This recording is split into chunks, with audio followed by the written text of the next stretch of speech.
महिलाओं में breast cancer होने के कई सारे कारण हो सकते हैं। अराउंड पीरियड के 5-6 डे एग्जामिन करें। देखिए, मैमोग्राफी एक तरह का एक्सरे होता है जिसमें कि हम पर मैंने ऐसा सुना है आजकल पुरुषों में भी ब्रेस्ट कैंसर का खतरा बढ़ रहा है। मैम, ब्रेस्ट कैंसर के कोई रिस्क फैक्टर्स भी इन्वॉल्व हैं? इन दी एंड क्या चाहेंगे, बच्चे को दूध ना पिलाएं? दिख गया है कि हाँ ये कैंसर है, कंफर्म हो गया है। जरूर अपने बच्चे को फीड कराइए। It protects you from breast cancer. किसी भी डिजीज का बचाव डिजीज से बेहतर है।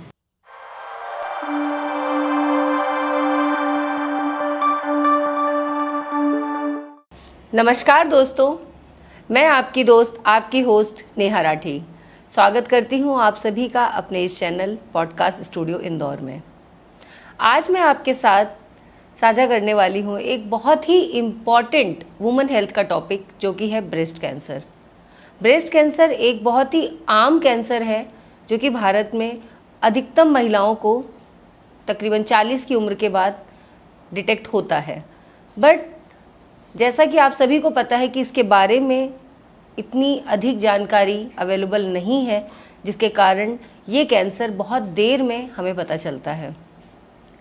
तो आज हमने आमंत्रित करा है अपने इस स्टूडियो में इंदौर की सुप्रसिद्ध गायनेकोलॉजिस्ट डॉक्टर हेमा जाजू को, जो कि हमें बताएंगी समय रहते कैसे हम जान सकें कि हमारी ब्रेस्ट की क्या स्थिति है, क्या उसके लक्षण हैं, यदि आपको कैंसर है तो आप किस स्टेज पे हैं, या कैंसर होने से पहले क्या एग्जामिनेशन ब्रेस्ट के होने चाहिए जो कि आप खुद से कर सकती हैं, घर पे रहकर कर सकती हैं, और कैसे आप इस बड़ी समस्या से समय रहते बाहर आ सकती हैं, खुद को सेफ कर सकती हैं। तो आइए स्वागत करते हैं डॉक्टर हेमा जाजू का। नमस्कार मैम, स्वागत है आपका हमारे इस स्टूडियो में। Yeah, thank you. I am really very glad to be a part of this conversation regarding breast cancer awareness, क्योंकि इंडिया में now this is the most common cancer among women, right? And regarding awareness, it's very less still in Indian women. So मुझे ऐसा लगता है कि इस topic पे हम जितनी अच्छी तरह से चर्चा कर सकें और लोगों को इसके बारे में अवेयर कर सकें, तो I will be very happy about it. Ma'am, ये भारत में ब्रेस्ट कैंसर की समस्या कितनी कॉमन है, कितनी आम है ये? देखिए, ब्रेस्ट कैंसर के incidence all over the world globally बढ़ रहे हैं, बट इंडिया में स्पेशली इन यंग विमेन ये बहुत कॉमन होता जा रहा है। कारण बहुत सारे हो सकते हैं जिसके बारे में अपन डिटेल में चर्चा करेंगे। तो अभी हम ये समझें कि ब्रेस्ट कैंसर अवेयरनेस क्यों ज़रूरी है और इसके लिए क्या करना चाहिए। तो ब्रेस्ट कैंसर अवेयरनेस इसलिए ज़रूरी है कि ब्रेस्ट कैंसर यदि अर्ली डिटेक्ट कर लिया जाए तो it is completely 100% curable, right? So हम इस पॉडकास्ट से यही दिखाएंगे कि कैसे आप अपने ब्रेस्ट कैंसर को जल्दी पकड़ेंगे यदि आपको होता है तो, और कैसे आप पूरी तरह से ठीक रह सकते हैं और अपनी फैमिली, जो फैमिलीज़ को बर्डन होता है एडवांस कैंसर की स्टेज में, उससे वो लोग भी बच पाएंगे और आप भी अननेसेसरी सफरिंग से बच पाएंगे। तो मैम, ऐसे कौन से कारण हैं जिनसे महिलाओं में ब्रेस्ट कैंसर की समस्या हो जाती है? देखिए, इसके ये मल्टीफैक्टोरियल है, मतलब बहुत सारे कारण हो सकते हैं इसके। इसमें एक कारण होता है जेनेटिक। ऑलमोस्ट 5 to 10% यदि आपकी फैमिली में कैंसर हुआ है तो आपको भी फर्स्ट डिग्री रिलेटिव, जैसे कि डॉटर है या मदर की सिस्टर है, ये फर्स्ट डिग्री रिलेटिव होते हैं, तो इनको 5 to 10% कैंसर हो सकता है।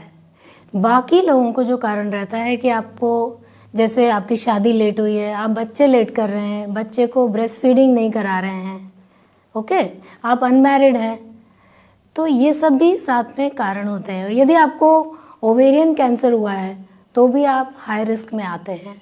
तो ये सब कारण हैं जिनके कारण ब्रेस्ट कैंसर हो सकता है। मैम, जैसा कि आपने बताया कि महिलाओं में ब्रेस्ट कैंसर होने के कई सारे कारण हो सकते हैं, तो एक महिला कैसे पता करेगी कि वो इस समस्या में फंसने वाली है या उसको ब्रेस्ट कैंसर हो गया है? मतलब वो कैसे जानेगी? क्या लक्षण होते हैं इसके, क्या सिम्टम्स होते हैं? देखिए, सबसे कॉमन जो लक्षण होता है ब्रेस्ट कैंसर का वो होता है ब्रेस्ट लम्प या ब्रेस्ट में गठान का होना, राइट। फिर दूसरे जो लक्षण रहते हैं कि आपके ब्रेस्ट में स्किन में कहीं सूजन आ गई है या सिकुड़ापन आ गया है या आपकी निप्पल से ब्लड डिस्चार्ज हो रहा है या आपकी निप्पल अंदर चली गई है, राइट। यदि ये सब लक्षण आपको दिख रहे हैं तो ये सब लक्षण ब्रेस्ट कैंसर की ओर इंडिकेट करते हैं।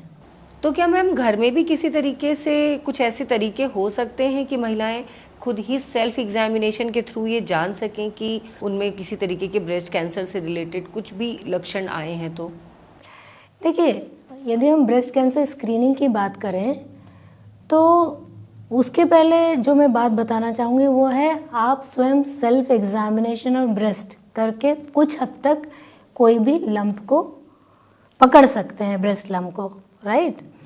तो आप अपनी ब्रेस्ट को हर महीने अराउंड पीरियड के 5-6 डे एग्जामिन करें और ये देखें कि कहीं कोई लंप तो नहीं है उसमें। तो मेथड क्या होती है इसकी, वो बहुत इम्पॉर्टेंट है। जब भी आप अपनी ब्रेस्ट को एग्जामिन करते हैं तो सबसे इम्पॉर्टेंट है कि आप मिरर के सामने खड़े हों और अपनी दोनों ब्रेस्ट को देखें। थोड़ी छोटी बड़ी हो सकती है, विच इज़ वेरी नॉर्मल। उसके अलावा आपको देखना है कि आपकी निप्पल इन्वर्ट तो नहीं हो गई है, आपकी एक ब्रेस्ट ऊपर तो नहीं चली गई है, या आपकी ब्रेस्ट में कहीं स्किन पे कोई सूजन या फिर सिकुड़न तो नहीं है, राइट। उसके बाद आप या तो लेट के या बैठ के जिस हाथ से आप जिस तरफ की आप एग्जामिन कर रहे हैं उसके दूसरी तरफ का हाथ जो है वो अपने सिर के पीछे रखेंगे और जो हाथ खाली है उससे आप अपनी ब्रेस्ट को एग्जामिन करेंगे। और the best way is to examine part by part in rotating fashion, round fashion, ठीक है। तो उसमें आप छोटा छोटा पार्ट का ब्रेस्ट का लेंगे and with the pulp of the finger आप उसको एग्जामिन करेंगे, राइट। जब आप निप्पल पे आएंगे तो निप्पल के दोनों साइड अपने फिंगर रख के उसके नीचे कोई लंप तो नहीं है ये देखेंगे। यदि आप ये करते हैं तो काफ़ी हद तक आपकी ब्रेस्ट में कोई भी चेंज आता है आप उसको पकड़ सकते हैं। और यदि वो चेंज 15 दिन से ज़्यादा रहता है तो डेफिनेटली आपको गायनेकोलॉजिस्ट के पास जाना चाहिए और कंसल्ट करना चाहिए।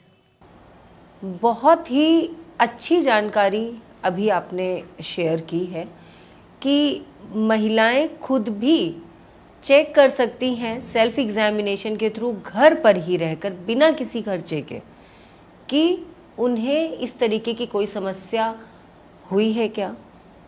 अगर आपको थोड़ा सा भी डाउट है सेल्फ एग्जामिनेशन के टाइम, आपको अगर जैसा कि मैम ने बताया आपको थोड़ा सा भी डाउट होता है तो ये तो श्योर है कि आपको खुद से उसका कोई इलाज नहीं करना है, आपको गायनेकोलॉजिस्ट को तो दिखाना ही है। तो अब आगे बात करते हैं, मैम से पूछते हैं, जानकारी लेते हैं। मैम, क्या उम्र होती है ब्रेस्ट कैंसर होने की? क्या ये किसी उम्र से संबंधित है?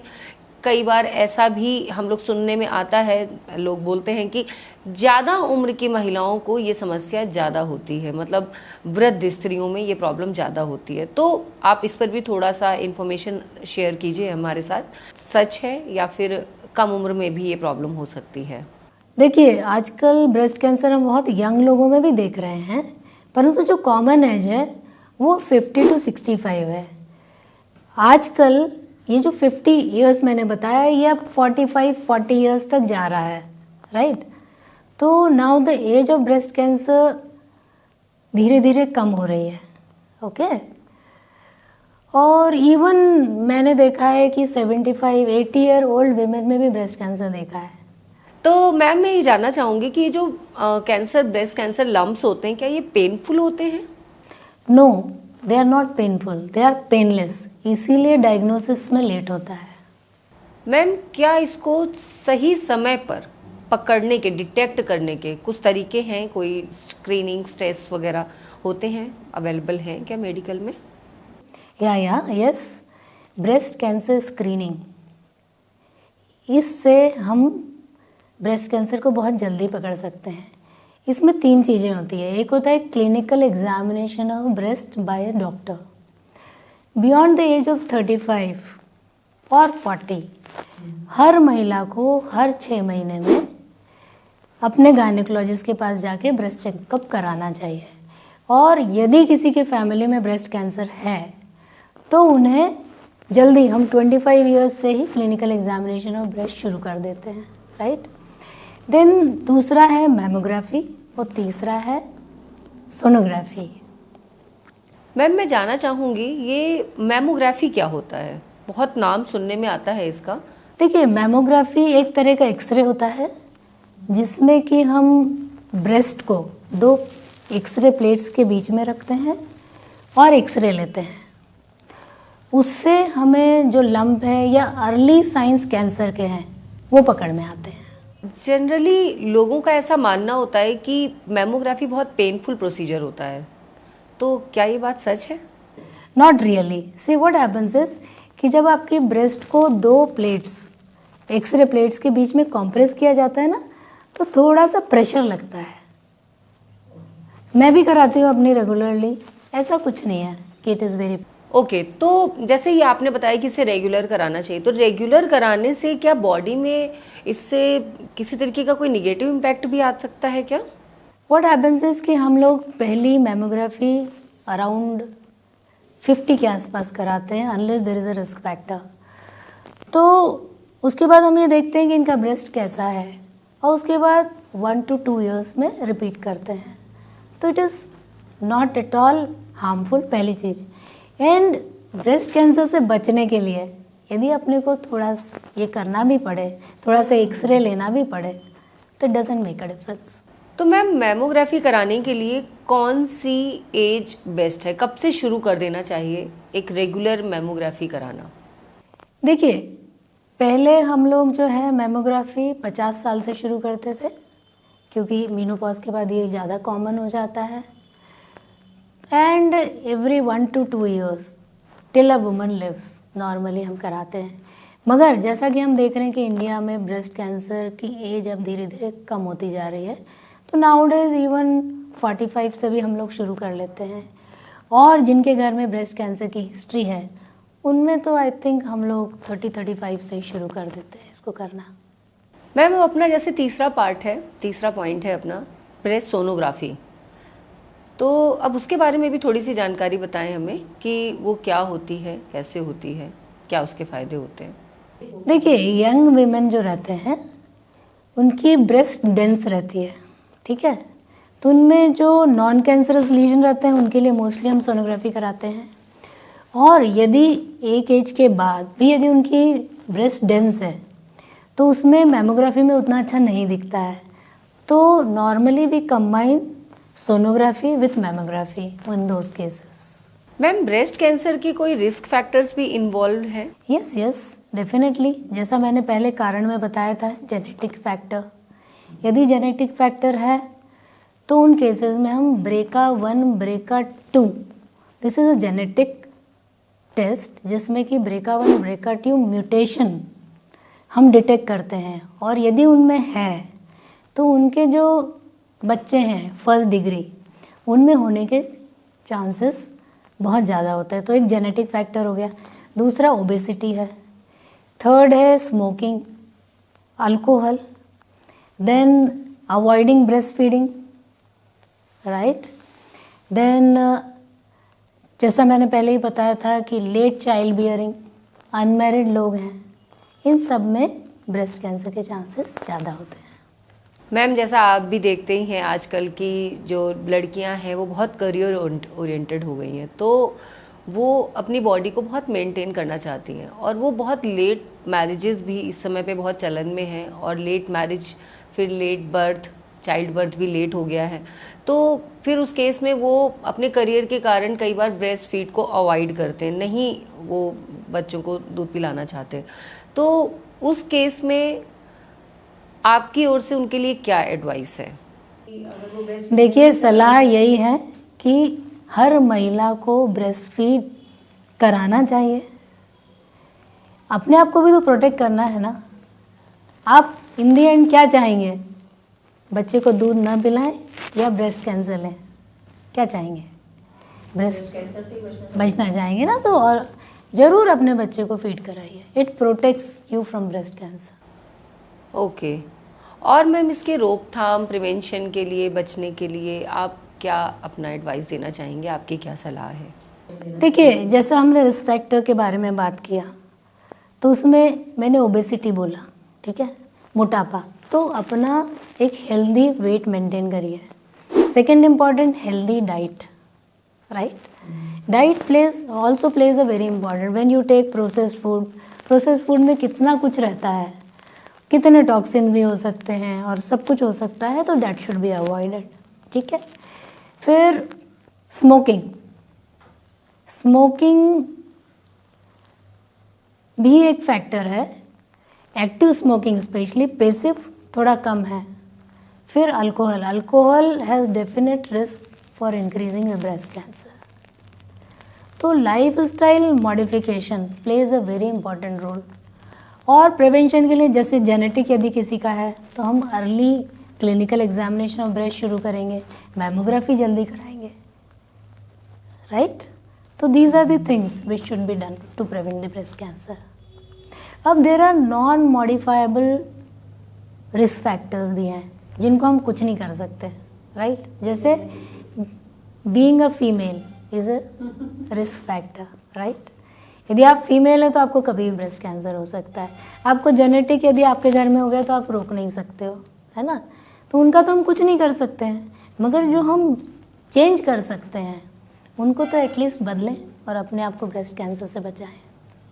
तो मैम, अब मैं एक ऐसा प्रश्न पूछने जा रही हूँ जिसके बारे में कई महिलाओं को या पुरुषों को पता नहीं होगा, लेकिन जैसा कि अभी आपने अपने पूरे डिस्कशन में बोला कि महिला हैं तो आपको ब्रेस्ट कैंसर का खतरा कभी भी हो सकता है, you are always on risk. पर मैंने ऐसा सुना है आजकल पुरुषों में भी ब्रेस्ट कैंसर का खतरा बढ़ रहा है। क्या ये बात सच है? ये कितनी सच है और ये इसके कारण क्या है? यस, ब्रेस्ट कैंसर पुरुषों में भी हो सकता है, मगर रेयर है। तो जब भी यदि किसी मेल को अपनी ब्रेस्ट में लंप दिखता है तो जरूर उसकी जांच कराएं। ओके, तो क्या उनका भी सेल्फ एग्जामिनेशन का सेम तरीका होता है जैसा आपने महिलाओं के लिए भी बताया थोड़ी देर पहले? नो, उनका ऐसी कोई गाइडलाइन नहीं है, बट कभी किसी को फील हो तो डेफिनेटली वो एक सर्जन से मिल सकते हैं। तो मैम, हम वापस आते हैं अपने डिस्कशन पे, जो कि है महिलाओं में होने वाला ब्रेस्ट कैंसर। सपोज मैमोग्राफी में लंप निकल आया, दिख गया लंप है, अब आगे की प्रोसीडिंग्स क्या होंगी? देखिए, जब ये हमें पता लगता है कोई सस्पिशियस ब्रेस्ट लंप होता है तो उसकी हम ट्रू कट बायोप्सी करते हैं, है ना? मतलब एक छोटा सा टुकड़ा निकालते हैं। ट्रू कट बायोप्सी का मतलब होता है गन जैसा रहता है, वो उस लंप में शूट करते हैं, कोई पेन नहीं होता उसमें, अंडर सोनोग्राफी, और उसमें से एक छोटा सा टिश्यू निकाल लेते हैं और उसको फिर माइक्रोस्कोप में एग्जामिन करते हैं, तो उसमें आपको कैंसर सेल दिख सकते हैं। इस तरह से हम पता कर सकते हैं। ओके, और सपोज अब बायोप्सी में भी कैंसर डिटेक्ट हो गया है, दिख गया है कि हाँ ये कैंसर है, कंफर्म हो गया है, अब क्या प्रोसेस है मैम आगे का? देखिए, नॉर्मली जैसे मैं गायनेकोलॉजिस्ट हूँ, है ना, तो मुझे यहाँ तक पता लग गया कि इस लेडी को ब्रेस्ट कैंसर है, then we refer the patient to oncologist, gynaec onco हो या general oncologist, and further treatment they take it. तो अब मेरा एक बहुत इम्पॉर्टेंट क्वेश्चन, क्या ये कम्प्लीटली क्यूरेबल है?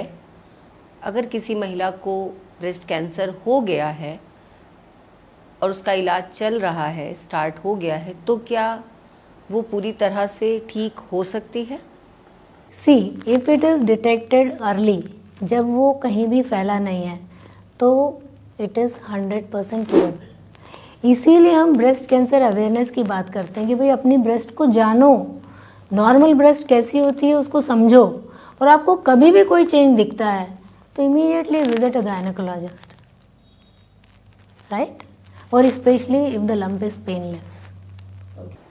मैम, आज जो जानकारी आपने हमारे व्यूअर्स को दी है, स्पेशली टू वुमन, जो भी महिलाएं मेरा ये वीडियो देख रही हैं, तो उनको ये बहुत ही महत्वपूर्ण जानकारी आज आपने दी है।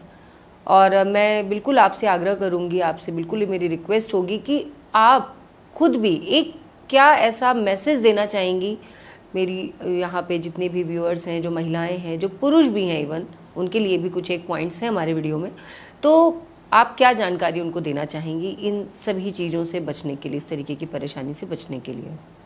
देखिए, सबसे इम्पॉर्टेंट है be aware of your normal breast feel.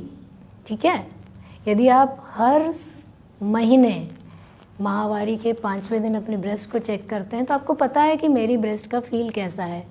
उसमें कुछ भी चेंज आपको नज़र आता है बाय सीइंग और बाय एग्जामिनिंग, ठीक है, तो आप एक गायनेकोलॉजिस्ट की सलाह ज़रूर लें, उन्हें ज़रूर दिखाएं। किसी भी डिज़ीज़ का बचाव डिज़ीज़ से बेहतर है, तो इसलिए अवेयर बनिए, सचेत रहिए और अपने आप को ब्रेस्ट कैंसर से मुक्त रखिए। Thank you.